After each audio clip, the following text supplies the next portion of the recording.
We are less than 3 weeks, just 18 days, in fact, away from the midterm elections. That's right. Races in the battleground states are heating up across the country in this final stretch, and more debates are coming. So let's bring in CBS News political correspondent Caitlin Huey-Burns for more on this.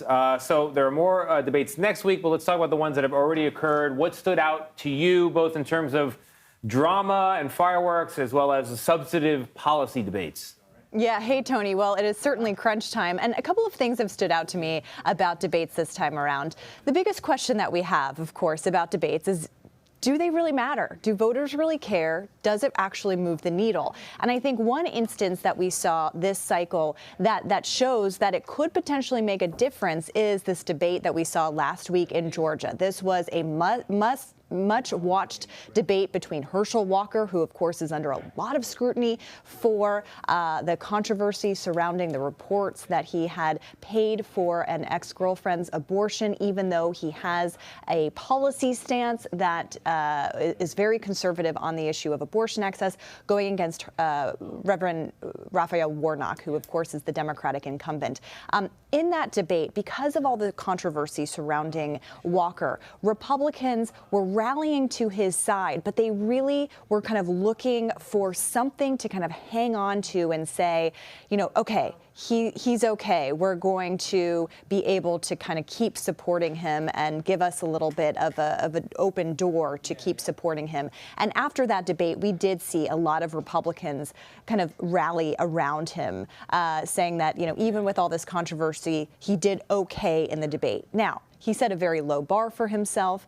He set expectations very low, and that all matters. But that is something that when you're looking to coalesce your party and get them to turn out, that could have been something that might make the difference. The other thing that I've been noticing this cycle is just how much these candidates really dislike one another. You can see that in the debates this cycle, that there's kind of this negative, visceral reaction that these candidates have against one another. They just genuinely seem to dislike each other. And often in these debates, the last question is, can you say something nice about your opponent?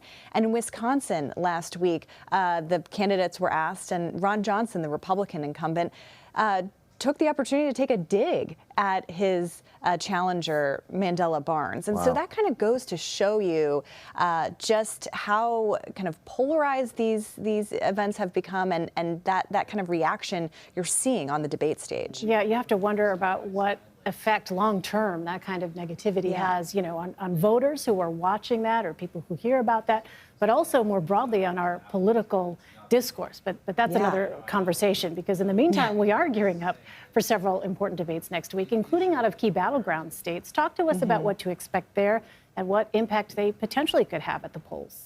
Yeah, well, Elaine, the biggest one that we're watching this coming week, or next week, I should say, is that big race in Pennsylvania. And we've all heard the reasons why, right? The questions over John Fetterman and his health. That's the Democratic candidate. We know that he has an auditory processing issue, so he uses closed captions. He and Dr. Oz have really been going at each other. Again, this is an example of a race where you can just tell that these two people just really don't like one another.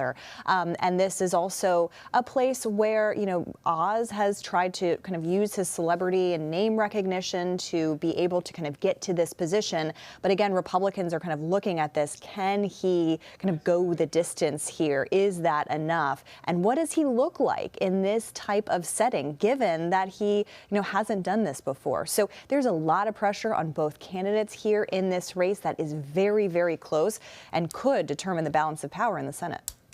Speaking of debates, we are seeing a debate about debates. There are fewer of them happening. People are talking about why that is and whether it's a problem. From where you're sitting, from what you've heard, what's behind the trend?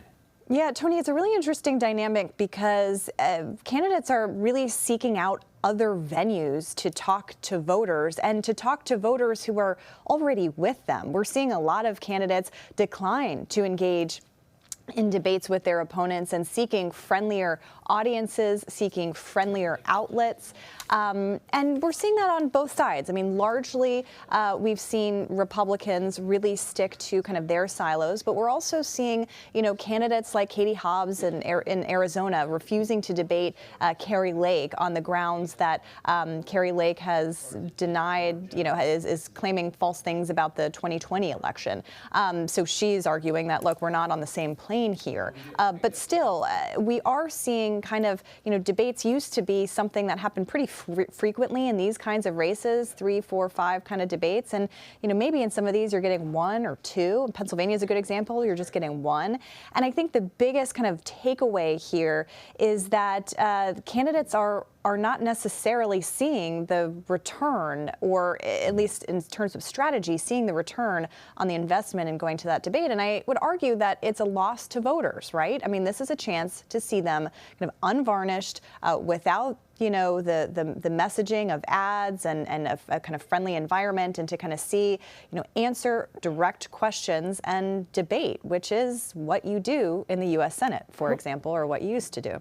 So the voters could be at a loss here. Right. It's the kind of place where really you're only going to be seeing these candidates side by side in a venue or a forum like that.